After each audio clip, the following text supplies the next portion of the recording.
Hello, welcome to this edition of Quick Takes here on the Basketball Soapbox. Thank you guys for joining me. Don't forget to like, comment, and subscribe as always.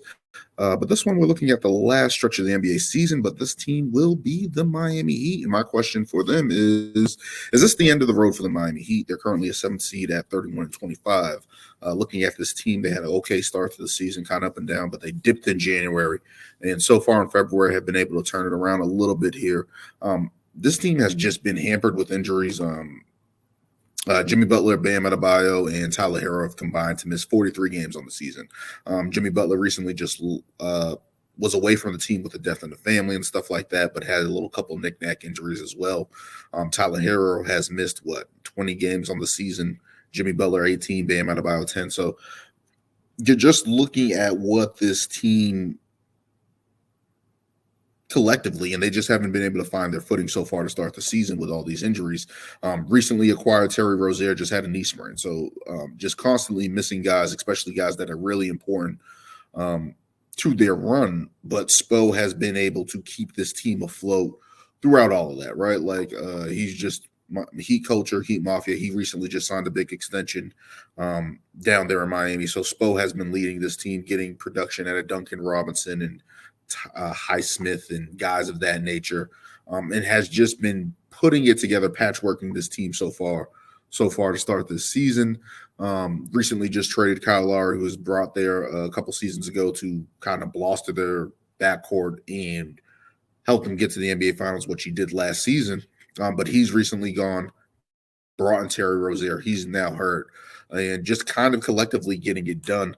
Let's look at the guys here. Bam Adebayo, who's the all-star for them this season, has been playing tremendously, has been their rock. 20 points per game, 10.6 rebounds per game, a steal and a block per game. And he's doing it on both ends and has really just been holding things down for Miami over the course of the season. Has been the most healthiest star for them on the season, has missed some time as well, but has just been consistent on both ends and just taking his game to another level, adding to the offensive end of his game. Really taking charge on that end, getting guys involved, being able to rebound and be that defensive player of the year candidate, which he has been battling for the past couple of seasons. Just credit to him and how he's playing, and can't speak enough about him. Just a good guy down there for Miami, and he has been consistent all season. Moving on to Jimmy Butler, who has been in and out of the lineup so far to start the season. And we know Jimmy Butler in the regular season just kind of plays his game and then waits to the postseason to ramp it up. 21.4 points per game, 5.4 rebounds, and I have an arrow there, so give me 1 second. 4.6 assists per game, and usually just a rock for the Miami Heat, and just consistent in his play and steady. But he has had injuries this season, and when they were struggling, people were thinking, I believe it was Kendrick Perkins saying that they should trade Jimmy Butler. Just because the way things are going on the season, and just looks like they were heading in a different direction than the way they were starting. But that's not Heat culture. They're not going to do that. Jimmy Butler seems like he's locked in there. Recently just picking up a win tonight over the New Orleans Pelicans, who have been playing well. So there's some signs there for the Miami Heat are not dead.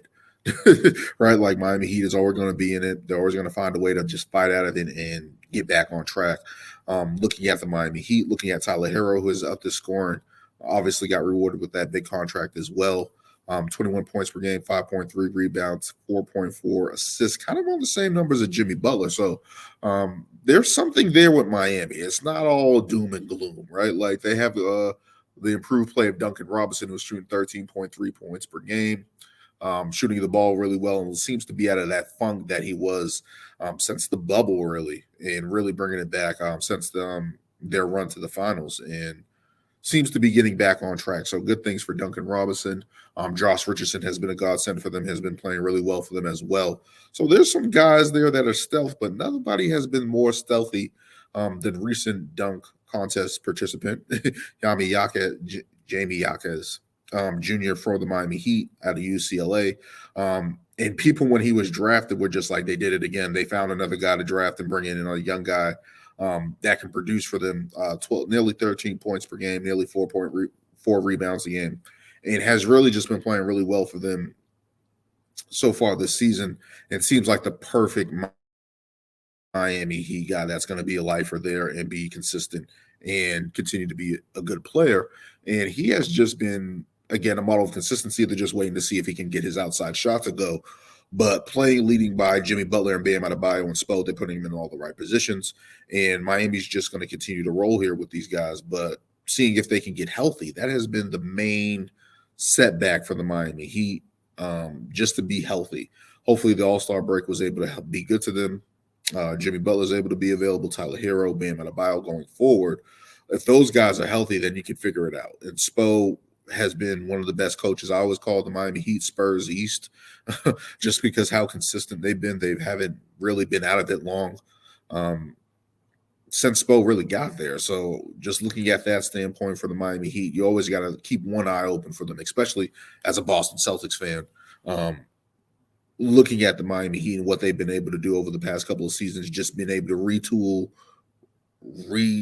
regroup, and just stay ahead. So they're definitely going to be a consistent force in the Eastern Conference. But looking at them being seventh and looking at the rise of the New York Knicks who made changes, looking at the Cleveland Cavaliers who made changes in the offseason, the additions of the Bucks, the Philadelphia 76ers, seeing what happens with Joel Embiid, the rise of Indiana trading for Pascal Siakam, Tyrese Halliburton's ascent, battling in their own division with Orlando, who has been balling with Franz Wagner and Paulo Banchero.